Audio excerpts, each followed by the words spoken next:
Salam sejahtera bagi kita sekalian. Assalamualaikum warahmatullahi wabarakatuh. Menjelang pendaftaran P3K 2024, ada informasi penting dari BKN yang perlu saya sampaikan kepada teman-teman tenaga honorer hari ini, yaitu soal validasi data honorer. Menjelang pendaftaran P3K 2024, ada info penting BKN soal validasi data honorer.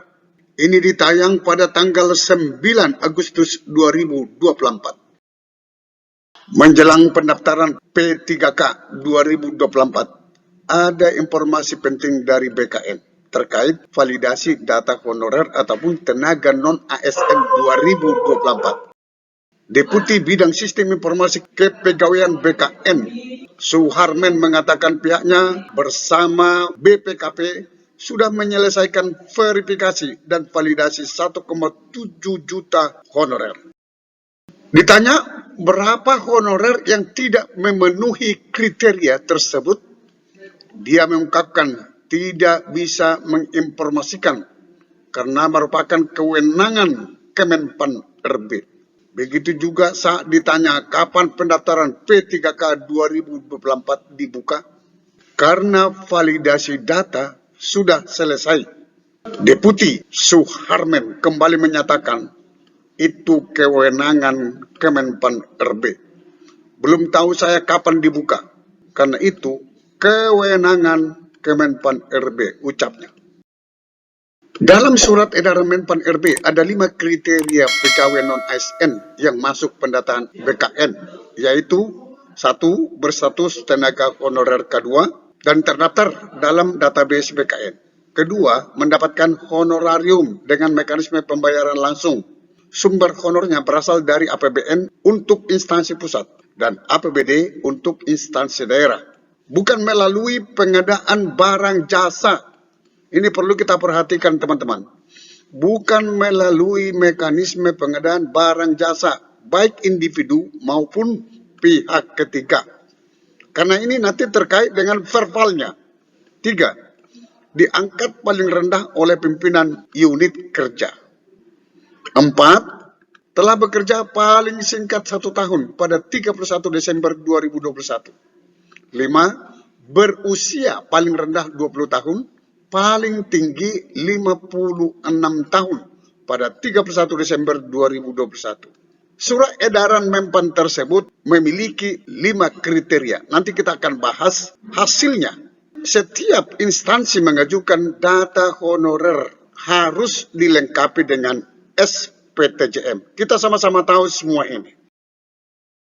Saya mendapatkan data dari hasil verbal pendataan non-ASN per 24 Juni 2024 saat rakor sewilayah region 8 BKN di Bekasi, bahwa dari 1,7 juta tenaga non-ASN yang memenuhi kriteria 1. Pembayaran honorarium berasal dari dana APBD dan APBN yang memenuhi hanya 643.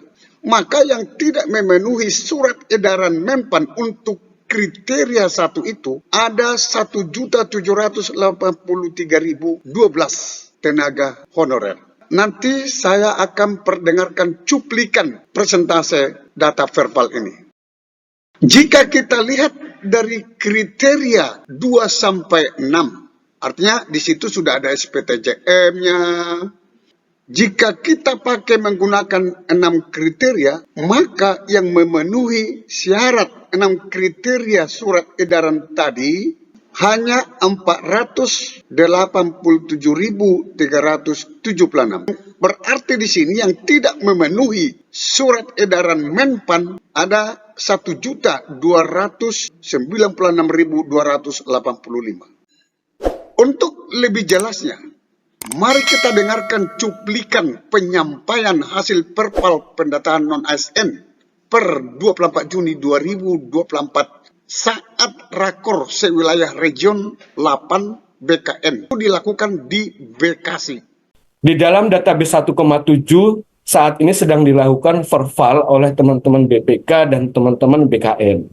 Nah, untuk teman-teman BPKP untuk kriteria 1, lalu untuk teman-teman BKN itu di kriteria 5 sampai dengan 6. Nah, kalau kita lihat hasilnya mapping dari kriteria 1 dengan jumlah usulan, Forval kriteria 1 itu kategori pembayaran honorarium dari 1,7 itu hanya 643. Jadi kalau dilihat dari sisi belanja pegawainya itu hanya 63. Tetapi kalau dilihat dari belanja sumber pembiayaan dari 1,7 itu mayoritas itu lebih banyak menggunakan belanja jasa atau lainnya di situ. Nah, ini juga apakah yang akan diambil kebijakan dari belanja pegawai atau juga termasuk belanja lainnya dari kriteria 1. Nah, dari kriteria 1 apabila opsi itu diambil dari belanja pegawai, yang honorer belanja pegawai, itu jumlahnya relatif lebih sedikit. Lalu alternatif yang lain, apabila kriteria yang diambil hasil verval itu 5 kriteria yang dilakukan verval oleh teman-teman BKN, yaitu kriteria 2 sampai 6, itu jumlahnya juga relatif kecil, tetapi lebih banyak dari kriteria verval di kriteria 1. Nah, ini juga prosesnya sedang berjalan. Nah, kami tunggu juga prosesnya, update-nya dari teman-teman BKN. Nah, ini Bapak Ibu sekalian. Nah, data non-ASN 1,7 itu, hasil verval yang mana mau diambil ini masih menjadi opsi-opsi alternatif. Sampai ketemu pada video berikutnya di channel ini. Jangan lupa dukung terus channel ini dengan cara klik subscribe, like, dan loncengnya. Semoga bermanfaat. Wassalamualaikum warahmatullahi wabarakatuh. Shalom.